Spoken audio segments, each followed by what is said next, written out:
difícil para mim, muito dura, mas foi também uma semana muito, muito abençoada. Comecei logo na terça-feira de manhã com o privilégio que tive de ouvir a doutora Bertina, que está connosco, a partilhar numa reunião de obreiros, onde ela foi uma bênção. Bertina, muito obrigado. Muito obrigado. Eu lá não tive a oportunidade de agradecer, mas a Bertina foi uma inspiração no que partilhou para a minha vida, não é? E penso que não só, porque depois comentei com outros pastores, já posteriormente a isso, que toda a gente falou do tempo abençoado.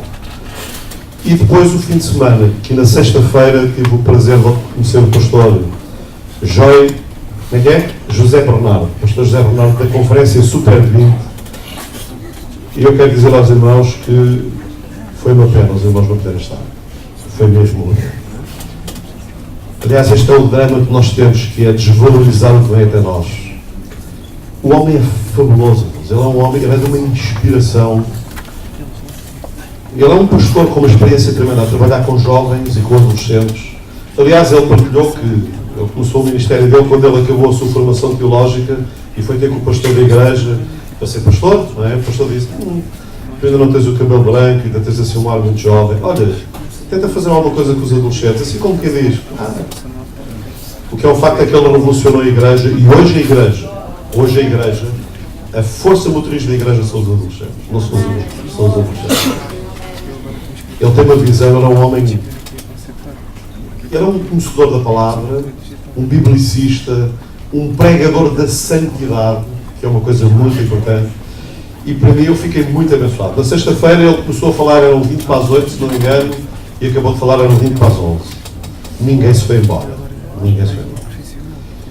Ontem não tive a oportunidade de o ouvir tanto, apenas estive aqui à tarde um pouco com ele, e no tempo que estive foi igual. O homem é simplesmente fabuloso. Então, no meio de todo o trabalho que eu tive esta semana, que foi muito trabalho, eu fui brindado por Deus, por duas pessoas que me renovaram completamente. Foi a doutora Bertina e o José Bernardo, não é? Foi fabuloso. E hoje tenho este prazer, esta graça de estar aqui a partilhar para os irmãos aquilo que me vem pesando no coração há algum tempo. Eu gostava de ler dois textos na palavra do Senhor. Deixa-me lá pôr aqui o meu temporizador a funcionar, não é? Daqui a uns dias já vamos ter um temporizador aqui em baixo e já não preciso trazer o telemóvel, não é? Então, dois textos da palavra do Senhor. O primeiro encontra-se no livro de Jó, e é um texto pequeno, e depois vou ler alguns versículos num outro texto bem mais alargado. Então diz assim a palavra do Senhor. Os irmãos ouçam, porque se eu disser onde é que está, cada irmão tem uma versão diferente da Bíblia e é difícil. Se os irmãos ouvem, não é? Eu depois no final digo qual é a citação. Portanto, diz assim a palavra do Senhor. Então Jó se levantou, rasgou o manto, rapou a cabeça, prostrou-se no chão, adorou e orou. Eu saí nu do ventre da minha mãe e não voltarei para lá. O Senhor o deu e o Senhor o tirou. Bendito seja o nome do Senhor. Deixem-me só fazer uma pergunta aos irmãos aqui. Se eu não conseguir falar de tudo o que tenho, também não é problema. Mas o Espírito vai fluindo e eu quero pôr isto aqui assim. Os irmãos reparem. Diz que Jó se prostrou no chão e adorou e orou. Qual foi a adoração de Jó e a oração de Jó? Porque muitas vezes nós perdemos nestes conceitos do que é adoração e do que é oração. Adoração, aqui a adoração de Jó, foi apenas o reconhecimento de que, independentemente de tudo aquilo que lhe sobreveio, Deus era Deus e não havia nada a questionar. Porque o que diz a palavra do Senhor é: adorou e orou. E o que é que ele adorou? Eu saí nu do ventre de minha mãe e não voltarei para lá. O Senhor o deu, o Senhor o tomou, louvado seja o nome do Senhor. Esta é a adoração de Jó. Ou seja, Jó não argumenta com Deus. Jó não questiona Deus. Jó não fica bravo por causa de todas as circunstâncias. E eu entendo, irmãos, que nós precisamos de conhecer Deus nesta verdadeira dimensão de Deus.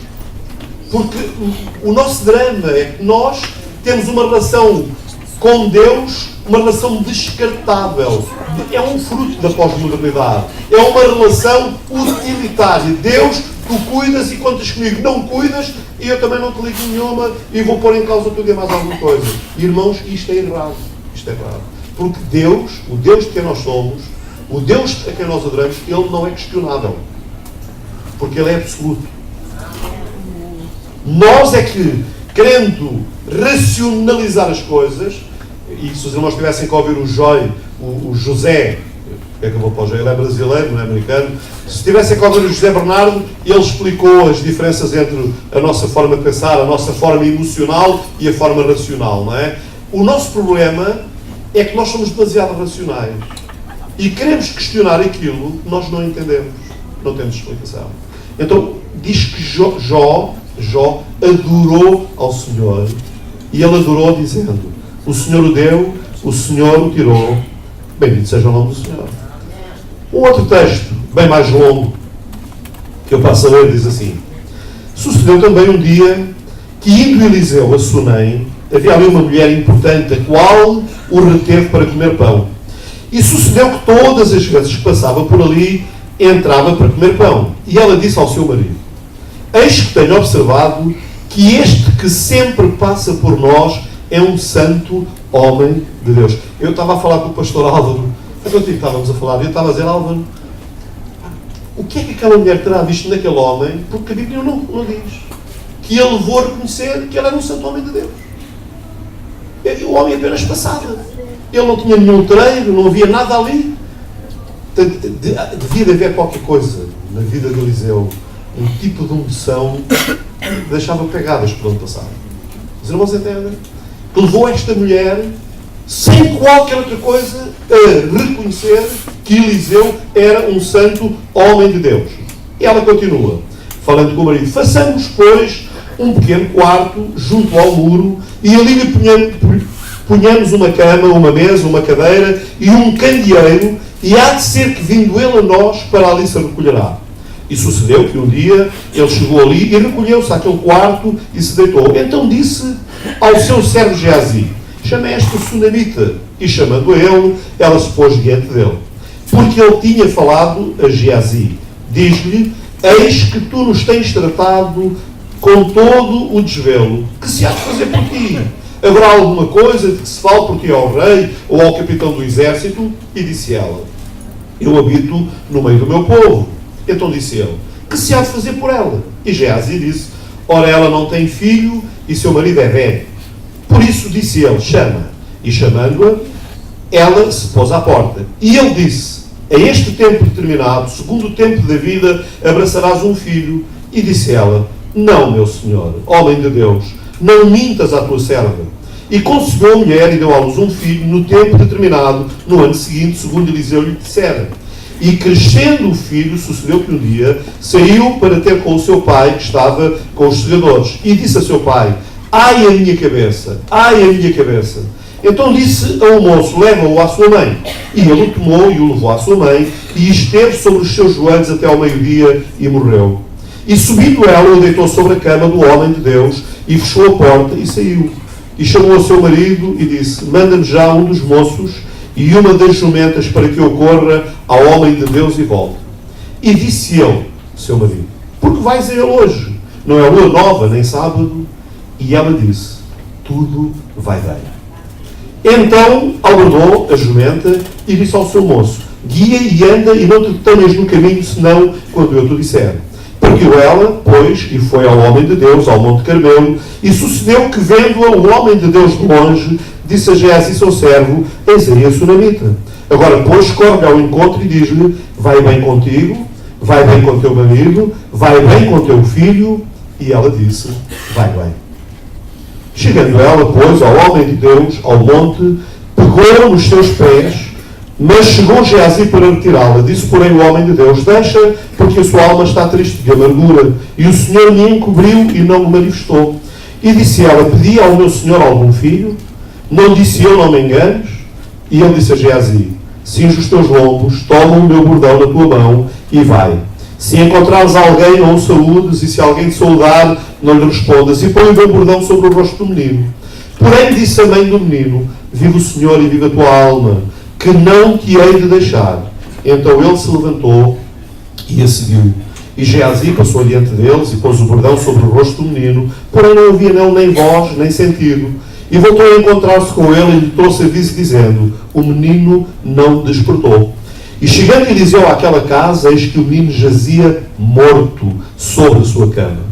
Então entrou ele e fechou a porta sobre eles ambos e orou ao Senhor. E subiu à cama e deitou-se sobre o menino e pondo a sua boca sobre a boca dele e os seus olhos sobre os olhos dele e as suas mãos sobre as mãos dele, se estendeu sobre ele e a carne do menino aqueceu. Depois desceu e andou naquela casa de uma parte para a outra e tornou a subir e se estendeu sobre ele. Então o menino espirrou 7 vezes e abriu os olhos.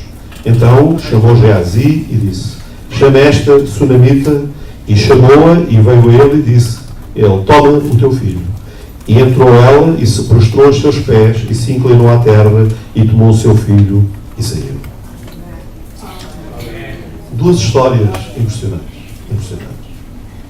Duas histórias que aconteceram, uma delas há cerca de 3.000 anos atrás, sensivelmente 3.000 anos. A outra nós nem sabemos. Sabemos apenas que o livro de Jó é o livro mais antigo da Bíblia. Não temos noção nenhuma de quantos anos isto aconteceu. Mas são duas histórias que se tocam por um ponto comum. Duas desgraças. E duas respostas semelhantes. Está tudo bem. Não foi exatamente estas as palavras de Jó, mas foi isto exatamente que Jó quis dizer. Deixem-me contar aos irmãos uma história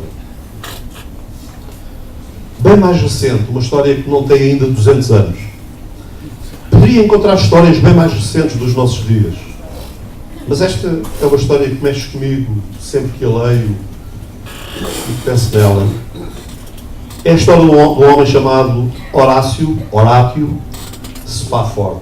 Os irmãos perdoem-me o meu inglês. Horatio Spafford nasceu em 1928. Nasceu no estado de Nova Iorque, no dia 10 de outubro de 1828. Ele converteu-se a Cristo pelo ministério do grande e poderoso evangelista Moody. Quem estuda a história da Igreja conhece a importância de Moody. E também, quem estuda, também tem os livros, os comentários bíblicos de Moody. Este homem, Spafford, tornou-se um advogado financeiramente próspero na cidade de Chicago. Mesmo depois do seu sucesso financeiro, continuou a manter estreito relacionamento com Moody e profundo interesse pelas campanhas de evangelização. Ele tinha um apurado gosto pela música e era devoto estudioso da Palavra de Deus. Meses antes do grande incêndio que atingiu a cidade de Chicago, em 1871, Spafford tinha feito o investimento de quase toda a sua fortuna numa área que foi totalmente destruída pelo fogo, o que foi um prejuízo muito grande na vida deste homem. Não bastasse esse terrível aval financeiro, Spafford passou também pela dolorosa perda do seu filho. Um dos seus filhos morreu. Morte que trouxe grande sofrimento para toda a família. Spafford, procurando um tempo de refrigério e descanso, resolveu viajar com a esposa e as 4 filhas para a Europa, onde se iria encontrar com Moody e Sankey numa campanha evangelista na Inglaterra em 1873. Planeou tudo e em novembro daquele ano, quando ele se preparava para vir para a Inglaterra com a esposa e as 4 filhas, devido a um inesperado compromisso de negócios, Spafford acabou por ficar em Chicago, mas enviou a sua esposa e as 4 filhas, conforme já estava programado. A esposa e as filhas viajaram no navio SS Ville do Havre. A sua expectativa era seguir viagem dias depois. No dia 22 de novembro daquele ano, o navio SS Ville do Havre sofreu um acidente e naufragou. Em 12 minutos, o navio afundou-se. Dias depois, os sobreviventes finalmente chegaram à cidade de Cardiff, no país de Gales, e a senhora Spafford mandou um telegrama ao seu marido dizendo: salva porém só. As 4 filhas tinham morrido. Spafford, após receber o telegrama, imediatamente, tomou um navio e foi ao encontro da sua esposa. Próximo ao local do acidente, onde o navio havia afundado, quando ele estava viajando e passou perto do local onde o navio havia afundado e as 4 filhas haviam morrido dias antes, profundamente comovido e sustentado pelo Deus que inspira canções nas noites escuras, ele escreveu um hino, um clássico, que vai passar e que os irmãos podem me ajudar a cantar, e que diz assim: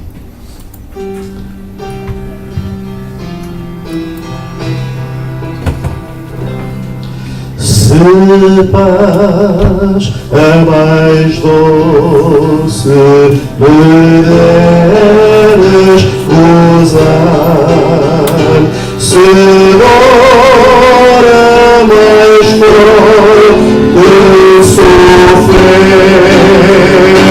ou seja o que for, por fazer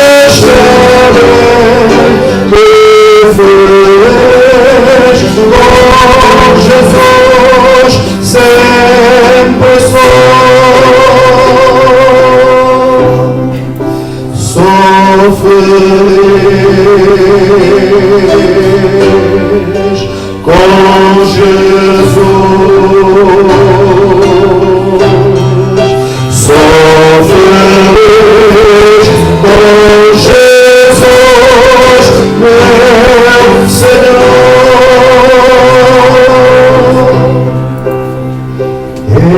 Embora me assalte o cruel Satanás e a terra torres tentações, ó céu estou apesar de aflições, que feliz eu serei com Jesus, sou feliz com Jesus, sou feliz com Jesus, meu Senhor. Meu triste pecado, o meu Salvador foi pago do modo cabal. Valeu o Senhor, ó presença igual, sou feliz, graças dou a Jesus, sou feliz com Jesus, sou feliz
pungente. Porque, irmãos, este hino não foi escrito num momento fácil da vida de Spafford. Este hino, certamente, poderia ter sido escrito por Jó, poderia ter sido escrito pela mulher de Sunem, porque nas respostas de ambos está implícito o que nós acabamos de cantar. Deus é Deus, independentemente das circunstâncias. Deus não é o que é porque tudo vai bem. Deus não é o que é porque a vida é fácil. Deus não é o que é porque sempre que nós precisamos Ele está lá a mandar as coisas que são precisas. Não. Deus é sempre Deus, independentemente de tudo o que vem na nossa vida. Spafford escreveu apenas este hino em toda a sua vida. Entretanto, este é um dos clássicos mais conhecidos e cantados em todo o mundo. É tremendo, irmãos, perceber que o hino escrito por Spafford não se concentra em seu sofrimento, mas na gloriosa obra de Cristo e nas promessas benditas da sua vida. Spafford ficou focado na palavra. Ele era um homem da palavra. Humanamente falando, é espantoso notar que mesmo depois de uma tragédia tão grande, Spafford pudesse escrever no coro do hino que em inglês diz It is well with my soul. It is well with my soul. Vai tudo bem com a minha alma. Vai tudo bem com a minha alma. Por fora, é interessante, de repente lembrei-me de Paulo. Paulo escreve aos Coríntios. E Paulo revela o estado escrito dizendo que por fora, tremores e por dentro, temores. Vocês conhecem? Por fora, tremores e por dentro, temores. Porque o nosso estado interior tem que ser preservado, a nossa alma. Os temores de Paulo não eram medo, eram temores de Deus. Era ele saber que não podia deixar que as perseguições e os vitupérios aos quais ele tinha sido exposto pusessem de alguma forma em causa aquele encontro que ele tinha tido com o Mestre lá na estrada de Damasco. Ele conheceu. Ele encontrou-se com ele. Paulo diz que ao meio-dia o Senhor lhe apareceu numa luz que ofuscou a luz do sol. Uma luz mais intensa do que a luz do sol. Paulo encontrou-se com ele. Paulo sabia quem ele era. E nós precisamos de saber quem ele é. Mesmo nos momentos mais negros da nossa vida. Porque a vida tem momentos negros. Vocês estão cá. A vida tem momentos negros. Mas nós precisamos saber que nesses momentos Ele ainda continua a ser Deus. E ainda que no nosso interior nós choremos, ainda que a nossa alma se angustie, nós possamos declarar It is well. It is well. Amém? O Deus de Spafford é o nosso Deus. É o Deus de Jó e é o Deus da mulher de Sunem. Amém? Ele é o nosso Deus. Ele é o único Deus vivo e verdadeiro. Ele é o nosso refúgio na angústia. Ele é aquele que Lutero diz, ele é o nosso castelo forte. Amém? Castelo forte é nosso Deus. É outro clássico. Outro clássico, também escrito numa altura particularmente difícil da vida de Lutero. É nossa dor. É nossa dor. Deus pode consolar-nos. As nossas lágrimas podem ser enxugadas por Ele. E quando nós nos sentimos enfraquecer, Ele pode nos fortalecer. Amém? mesmo que prejuízos financeiros, doenças e a própria morte nos atinjam, possamos nós dizer: está tudo bem com a minha alma. Amém? Quantos aqui podem dizer: está tudo bem com a minha alma?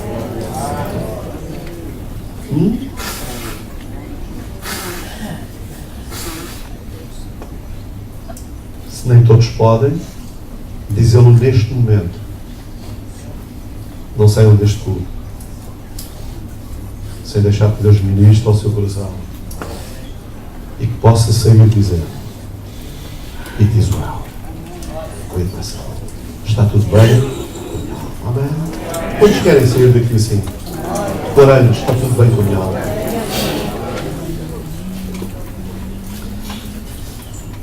A experiência de Spafford lembra-nos realmente a saga de Jó e da mulher sunamita. Jó era um homem íntegro, reto, temente a Deus, que se desviava do mal. É a palavra de Deus que diz isso. Lá em Jó capítulo 1, versículo 1, diz que Jó era um homem reto, justo, íntegro, temia a Deus, desviava-se do mal. Jó era um homem maravilhoso. Do ponto de vista humano, Jó era tudo aquilo que nós deveríamos ser. Amém? É verdade. Ele era tudo aquilo que nós, do ponto de vista humano, deveríamos ser. Mas isso não foi suficiente para que a vida de Jó passasse incólume, sem problemas, sem lutas. Os irmãos conhecem a história de Jó. Olha, ele perdeu todos os seus bens. Capítulo 1, versículos 13 a 17. Vamos lá abrir a Bíblia, em Jó. Jó.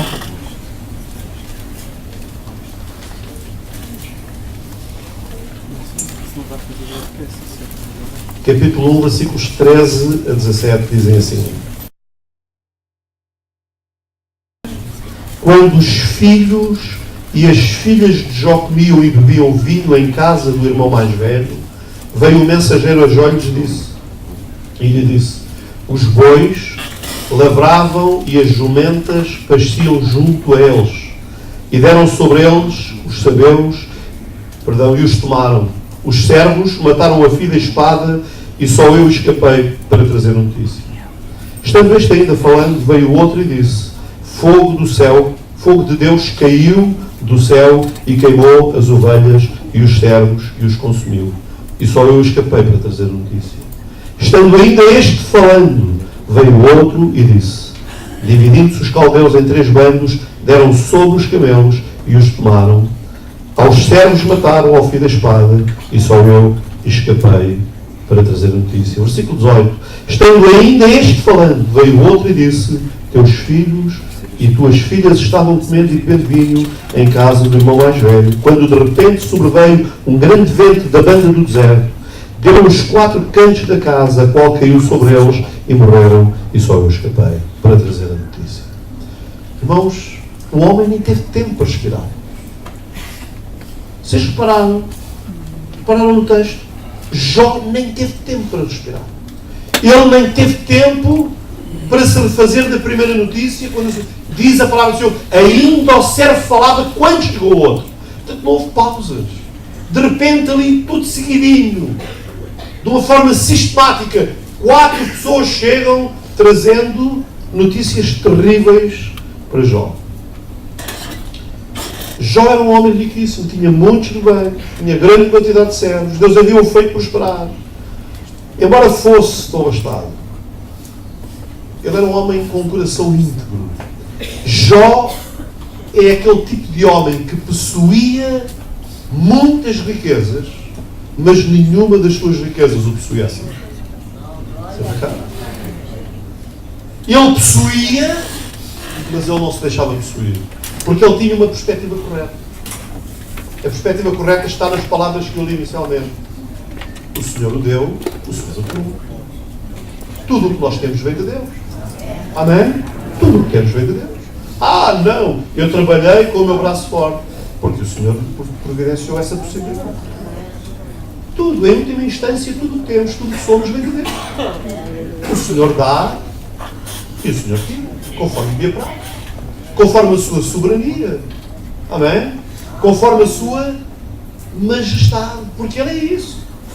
Ele é um Deus de majestade. Ele é um Deus que tem todo o poder, que tem todo o conhecimento, que sabe tudo e que tudo o que faz, ouça o que eu vou dizer, tudo o que Deus faz, ainda que de difícil compreensão para nós, é feito, bem feito, é certo, é correto, porque Deus não se engana, Deus não se equivoca e Deus não tem prazer. Irmãos, a Bíblia diz que Deus não tem prazer na morte do ímpio. Acham que Deus tem prazer nas dores dos seus filhos?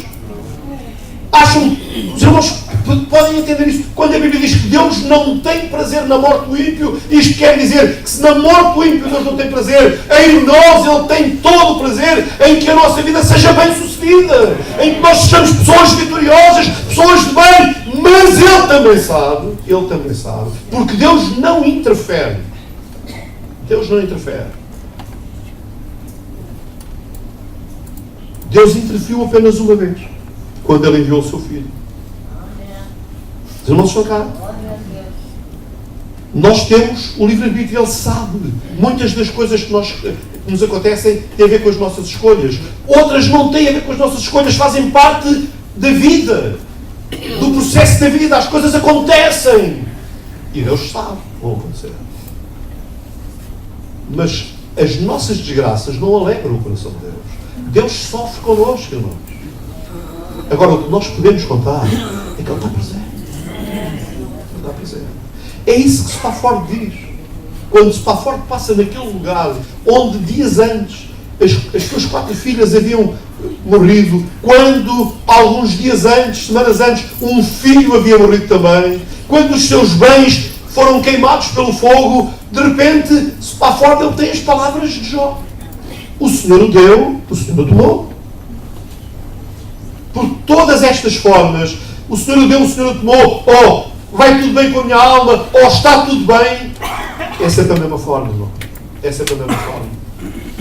O sentido é o mesmo. A forma de verbalizá-las é diferente, mas o sentido é o mesmo. Pessoas que conhecem o seu Deus. É por isso que o profeta Oseias nos exorta dizendo: conheçamos.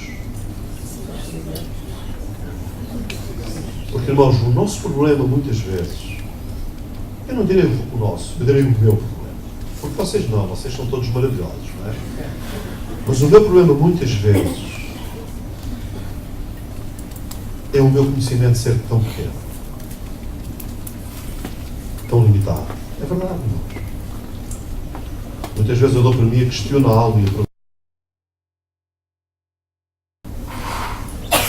Mas quando nós o conhecemos, nós podemos dizer a Deus: eu não percebo nada disto, mas eu ainda percebo.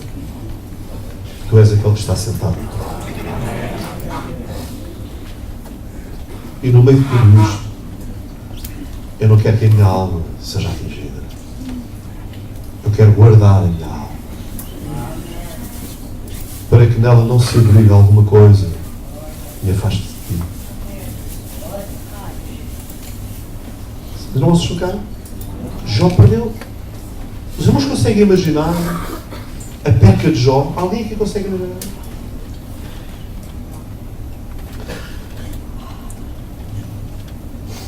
Antigamente cantávamos um coro. Agora de repente lembrei. Este foi mesmo lá do armário, não é? Do baú, não é? Que era. Ver se eu consigo pôr a música da peça. Eu hoje estou para cantar, os irmãos já veem. O coro que dizia assim: perder amigos é muito, perder a família mais, perder a alma é perca tal que não se acha jamais. A música é mais ou menos assim, não é, Samuel? Não te lembras disto? Samuel, estás esquecido, filho? Estava a cantar contigo. Abel, lembras-te deste hino, deste coro? Também não? Quem é que se lembra deste coro? Minha mulher lembra-se. Tenho ali um suporte. Quem é que se lembra mais? A irmã Custódia. A irmã Custódia, o irmão Humberto. É assim: perder amigos é muito, perder a família mais, perder a alma é perca tal que não se acha jamais. E nós precisamos, irmãos, nós precisamos de guardar a nossa alma. Amém? Amém? Porque, irmãos, a maior catástrofe que nos pode acontecer é nós perdermos a nossa alma. Eu estava a ouvir o nosso irmão José Bernardo, ele estava a dizer, irmãos, e é verdade, irmãos, nós às vezes não queremos ser contumazes na forma de expor a mensagem e acabamos por pintar isto a cores, irmãos. O mundo não é sempre a cores, às vezes o mundo é preto e branco. E ele estava a dizer, irmãos, se a Bíblia é a verdade, então o céu é a verdade e o inferno é a verdade. E não há terceira alternativa. Só há dois caminhos. Ou vamos para o céu, ou vamos para o inferno. Não há outra escolha. Este é o princípio que nós precisamos. É verdade que hoje vivemos num mundo onde é tudo tão politicamente correto. Mas, irmãos, o Evangelho tem a verdade. Ele estava a contar, eu estou a seguir o meu ponto, mas ele estava a contar que uma conferência em que ele estava a partilhar, uma irmã lhe pediu a palavra e disse, pastor, não acha que não é correto nós forçarmos ou de alguma forma levarmos os nossos filhos a Cristo? Não acha que eles deviam de crescer e serem eles a fazer as escolhas deles em consciência mais tarde? E ele ouviu a pergunta e ele respondeu e disse, irmã, deixe-me perguntar de uma maneira muito simples.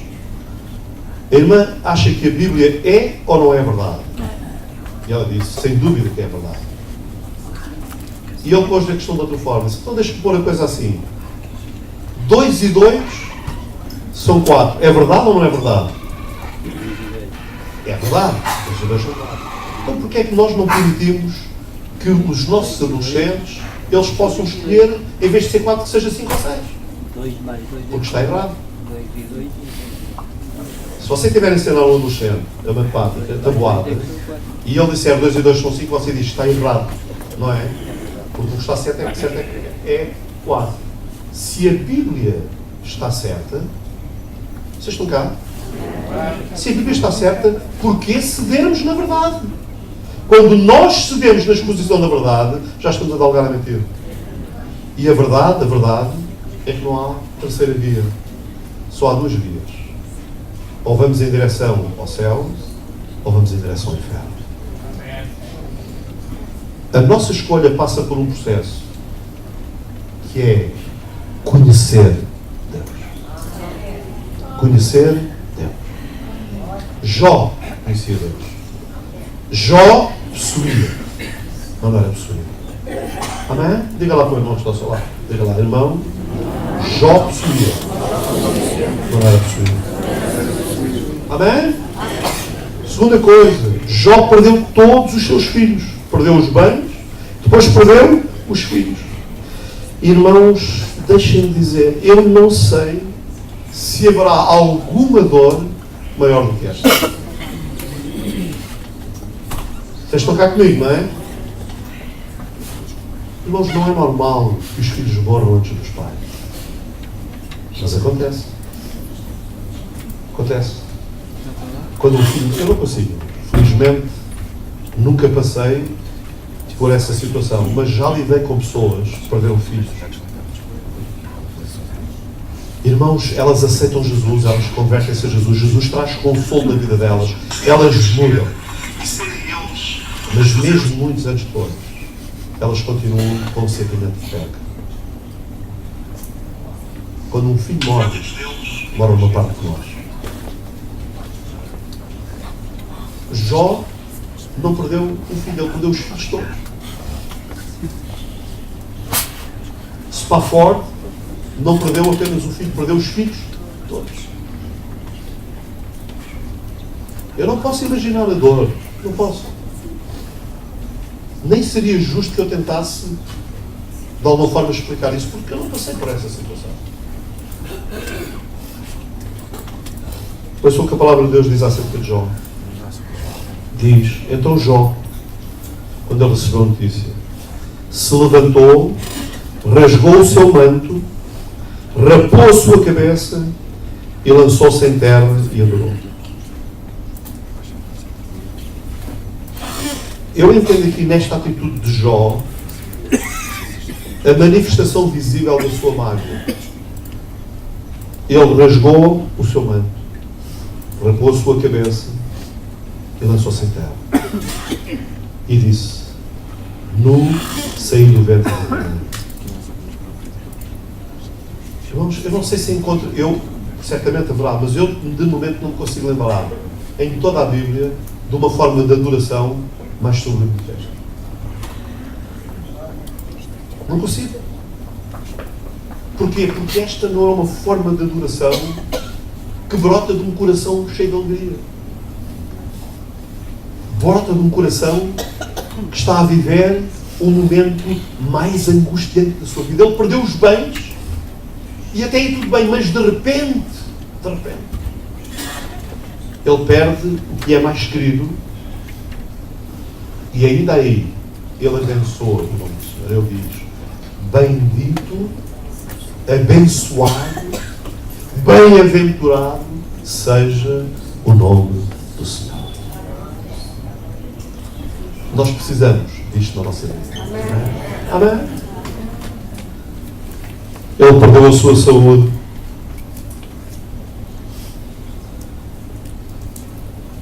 Mas, irmãos, deixa-me aqui divagar um bocadinho, não é? Há uns dias atrás houve um acidente em Espanha, há umas semanas atrás, de um homem que perdeu a família toda. Eu ouvi o homem falar e a tristeza dele era ele ter sobrevivido. Ele queria ter morrido. Ele disse: a minha vida acabou. Não faz mais sentido nenhum. Quando eu leio aqui que Jó adoeceu, deixa-me dizer, para Jó, certamente, morrer era mais fácil.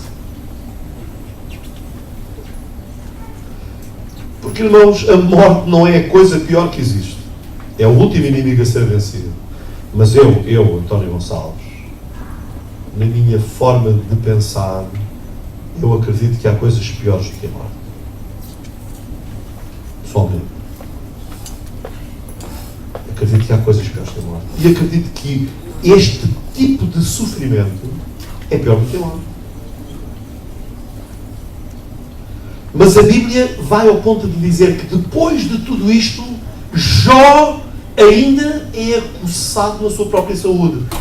Irmãos, no contexto todo, isto tem a importância que tem. Porque aqui seria mais fácil Jó morrer. Mas Jó não morreu. Jó não morreu. Porque se Jó tem morrido, tinha acabado. Ele ia ao encontro do Senhor e estava resolvido. Mas não. Jó perde, e no meio de toda a perda em que ele se mantém firme no seu conhecimento de Deus, porque ele sabe que Deus não tem a ver com o que lhe acontece. Deus não é o reflexo daquilo que acontece na sua vida, porque Deus é maior do que todas as coisas. Deus é maior do que o maior pensamento que eu posso ter acerca dele. Eu posso imaginar Deus da forma mais grandiosa que a minha mente me permite, mas Deus é maior do que isso. É sempre maior do que isso. E Jó, ele vai buscar toda essa força ao íntimo do seu coração para manter a sua fé, a sua confiança. E de repente, ele não morre, mas ele é acometido por uma enfermidade terrível. Terrível. E ainda aí, Jó continua a adorar a Deus. Jó continua a glorificar a Deus. Ele perde tudo, perde o apoio da mulher. Eu vou passar por cima deste ponto. Porque a mulher procura de alguma forma... Irmãos, deixem-me pôr assim. Deixem-me pôr isto... Eu, António Gonçalves, eu já ouvi dizer tanta coisa acerca desta mulher, já ouvi dizer tanto mal desta mulher, que eu não corroboro. Não corroboro. De maneira nenhuma. Eu não sei se esta mulher, se a atitude dela é uma atitude de revolta contra Deus, se é uma atitude de angústia e de misericórdia pelo marido, não sei definir isso. Porque ela vê um sofrimento tão grande do marido, que ela vira-se para o marido e diz: homem, amaldiçoa a Deus e morre. Irmãos, eu não sei se o que está na boca desta mulher é exatamente o que está escrito. Os irmãos entendem? Nós lemos a palavra, mas nós não lemos as emoções. Os irmãos entendem o que eu estou a dizer? Porque muitas vezes, no meio das emoções, nós dizemos coisas demasiado fortes, que são interpretadas de uma maneira, mas que não correspondem necessariamente àquilo que pesa na nossa alma. E o articulista só pode grifar as palavras, não pode grifar as emoções. Esta mulher, ela vê o sofrimento do marido, ela perdeu. Porque esta mulher perdeu as mesmas coisas que Jó perdeu. Está cá alguém comigo? A única coisa que esta mulher não teve como Jó teve foi a enfermidade. E no meio de tudo isto, porque ela também perdeu os filhos, ela também perdeu os bens, esta mulher passou por um sofrimento em tudo igual ao de Jó, menos. E quando esta mulher fala, provavelmente ela desejava ter morrido também. Nós vamos ser humanos. Ela provavelmente desejava ter morrido também, mas ela também não morreu. E ela está em grande angústia, que é acrescentada por ver o sofrimento do marido. Só que ela não tem, na comunhão com Deus, a mesma comunhão que tem o marido. Porque a Bíblia diz que Jó, todos os dias, ia diante do Senhor e apresentava sacrifícios diante do Senhor. Não diz que ela apresentava. Irmãos, a nossa vitória tem a ver também com a nossa atitude diante dele. Porque o nosso conhecimento dele vem na nossa relação com ele. Amém? Eu estou quase a terminar, irmão. Tenho 17 segundos para terminar. Deixem-me saltar, porque os irmãos estão a pensar, então, mas o irmão também leu um texto muito maior do que o de Jó. Foi o da Sunamita. Porque a história da Sunamita é uma história que mexe comigo. Eu acho esta mulher maravilhosa. A Bíblia não fala muito assim, que ela diz apenas que ela era uma mulher de Sunem, não é? Que era abastada, uma mulher que vivia bem. É interessante, à semelhança de Jó também, não é? Uma mulher que vivia bem, mas que não tinha filhos. O que demonstra que não é o que nós temos que nos torna felizes, não é? Porque aquilo que ela queria realmente era ter um filho. E ela já tinha desligado disso. Porque ela tinha muita coisa, mas não tinha aquela mais desejada, que era ter um filho. E quando o profeta lhe diz que ela vai dar à luz, ela diz: não enganes a tua serva. Porque certamente essa é a alegria da minha vida. E o filho vem e o filho morre. E na boca desta mulher não se ouve uma palavra de agravo, não se ouve uma palavra de revolta, não se ouve nada negativo. Antes, pelo contrário. A Bíblia diz que nós andamos pelo que queremos e não pelo que vemos. Amém. Ela viu o filho morto, mas ela creu na promessa que tinha sido feita. É por isso que ela disse: vai tudo bem, vai tudo bem, vai tudo bem.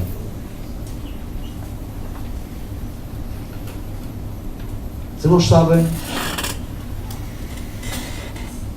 Deus restaurou a sorte de Jó mais tarde, quando Jó orava pelos seus amigos, pelos seus inimigos.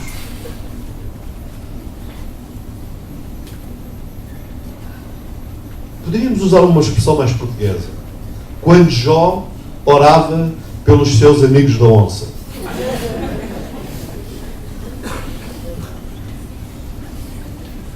Porque eles de facto vieram, eles eram amigos de Jó, porque se eles estiveram aquele tempo todo com ele, demonstraram, também não vamos complicar, o que não é para complicar. Mas eles vieram e eles trouxeram mais peso do que consolo.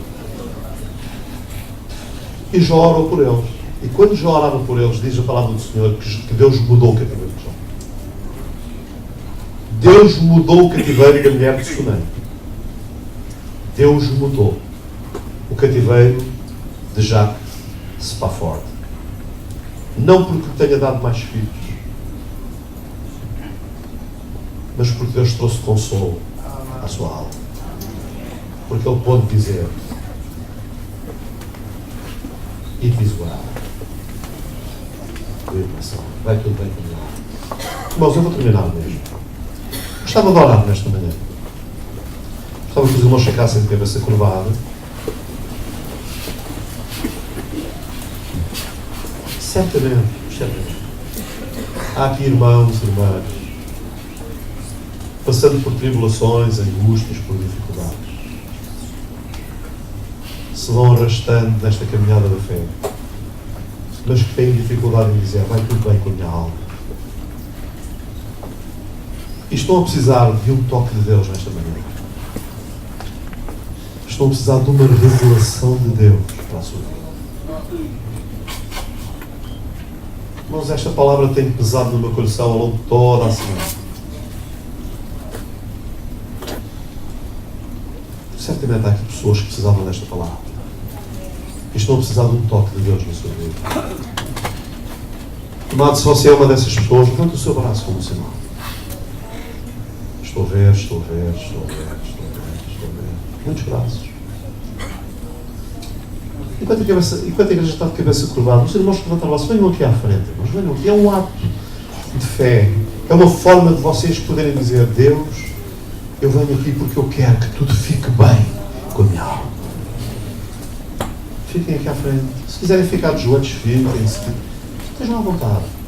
Fiquem aqui à frente. A igreja está em oração, irmãos. Vamos orar. Vamos interceder por estes irmãos. Os pesos que está nas suas almas. Vamos orar por eles. Vamos ficar aqui à frente. Vamos ficar, temos tempo. Tiago, podes vir para aqui para a música? Eu vou pedir Pastor Álvaro, a minha mulher, Matias, Samuel, nós do Ministério que estejam presentes, avancem. Venham aqui, vamos impor as mãos. Paula, passa ao bebê, Zé Carlos, vem também. Vamos orar, irmãos, vamos impor as mãos sobre estas pessoas. Vamos orar por elas.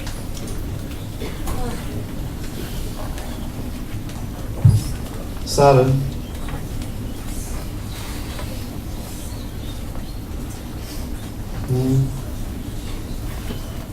Madalena, Rita, Chico, avancem, faz favor, venham. Tofi, Roberto. Vamos orar, irmãos.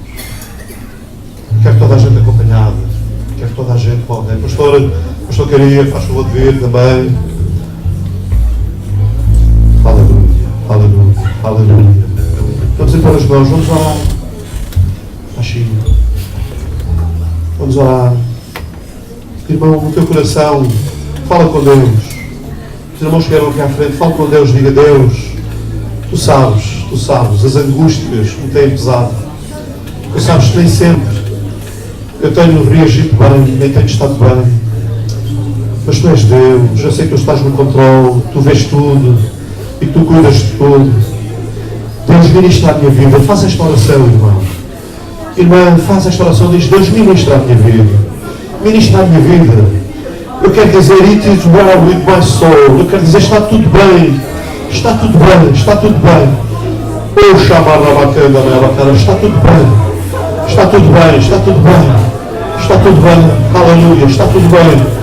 Está tudo bem, Shokamaya Bakanda. Está tudo bem, aleluia, está tudo bem, está tudo bem, Shokanda Marabakara, está tudo bem, Shamaya Bakara, está tudo bem, Deus, Senhor, está tudo bem, aleluia, está tudo bem, Shomabakanda, está tudo bem, Oh, chama a cara, está tudo bem, aleluia, está tudo bem. Diz ao Senhor, Deus, limpa-me, trabalha em mim, Senhor. Deus, põe em ordem o que não está em ordem, para que eu possa declarar: está tudo bem, aleluia, está tudo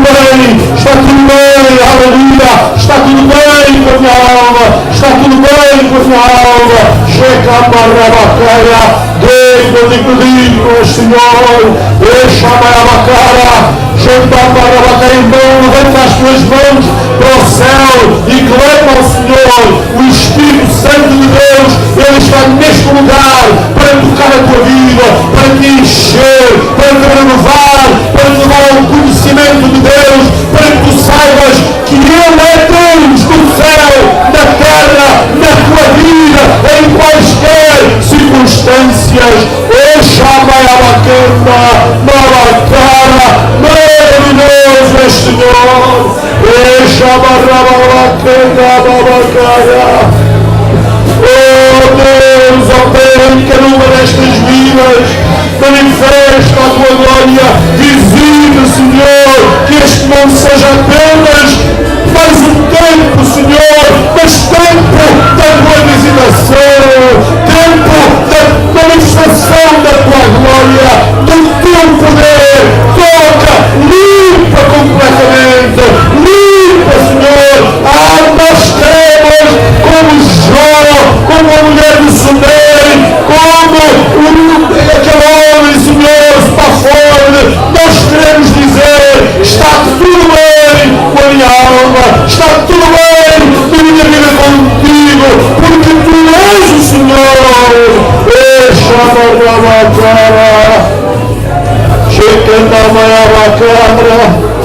Aleluia, aleluia, aleluia. Deus, ministra a cada coração, ajuda-nos a renovar o nosso compromisso contigo, a confiar, a descansar em ti, porque tu és Deus, tu és Senhor, aleluia.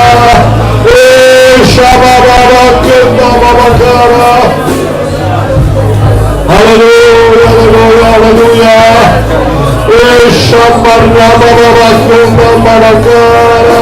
Limpa, Senhor, quebra o pecado, desfaz o pecado, Senhor, desfaz o pecado, perdoa, Senhor, perdoa os pecados, Senhor.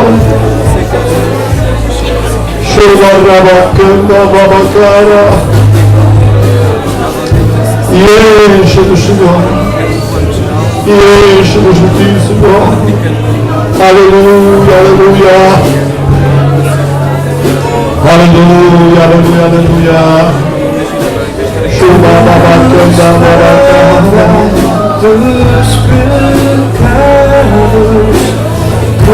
Dos pecados que nos faz nada além do sangue, nada além do sangue de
Jesus.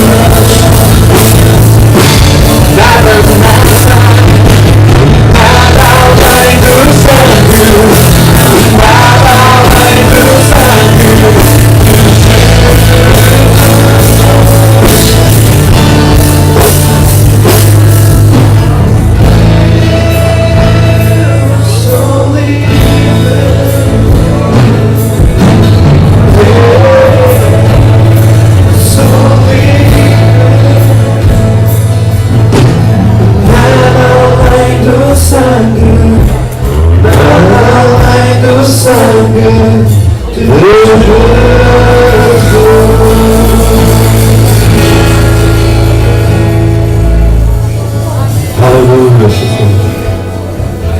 Amém. Amém. Os irmãos podem voltar aos vossos lugares. Amém. Quantos irmãos podem dizer, vai tudo bem com a minha alma, bater um abraço. Amém. Aleluia. Vamos cantar o hino que eu cantei há pouco, a primeira e a última estrofe. Zé Carlos vai nos ajudar. Vamos ficar de pé, irmãos, e depois o pastor Álvaro irá subir para cantar os parabéns, para concluir o culto. Os irmãos querem cantar mais uma vez? Álvaro, vamos terminar o culto. Tá bom. Com este amém. Os irmãos querem cantar mais uma vez? Quantos irmãos se sentem felizes por declarar está tudo bem com a minha alma? Os irmãos não sentem alegria no coração? Não? Olha, eu gostava de poder passar o que está dentro de mim para os irmãos, mas não posso. Vamos lá. Primeira estrofe. Podes pôr ali.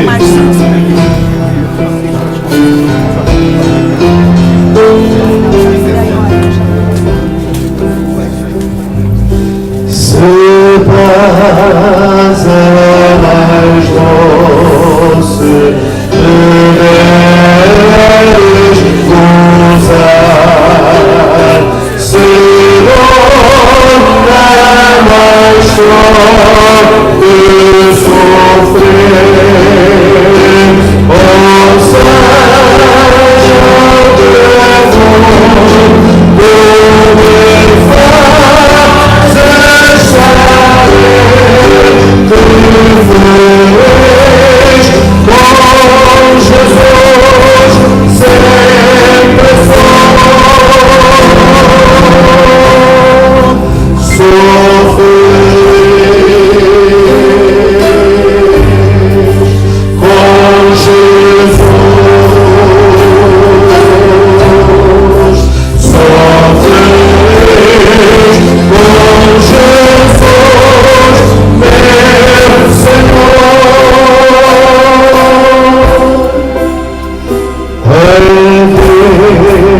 Meu anseio no meu Salvador, em breve irá me levar ao céu onde eu vou para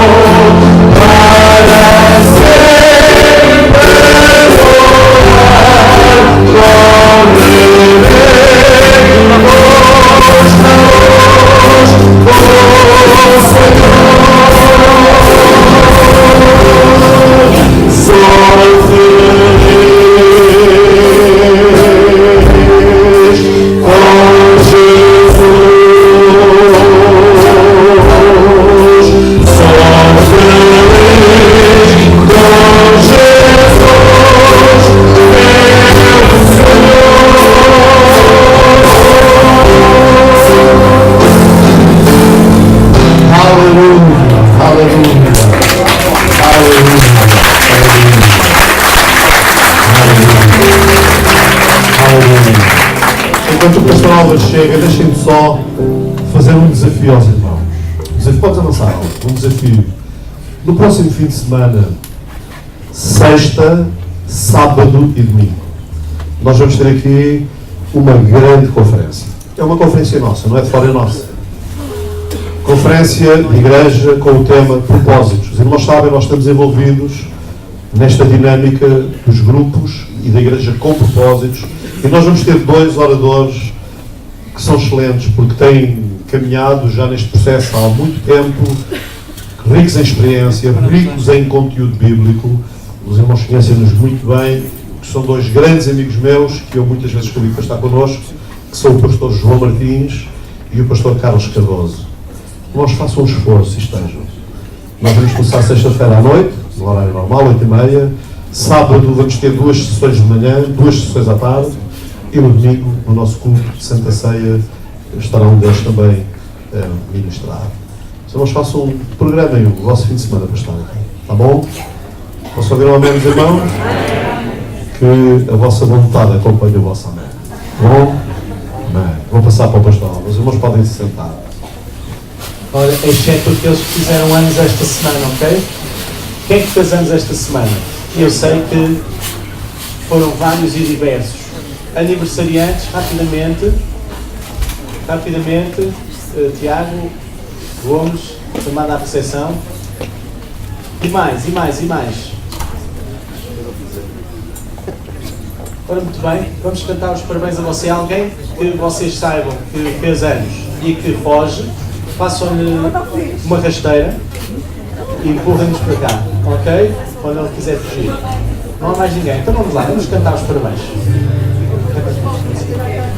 Parabéns a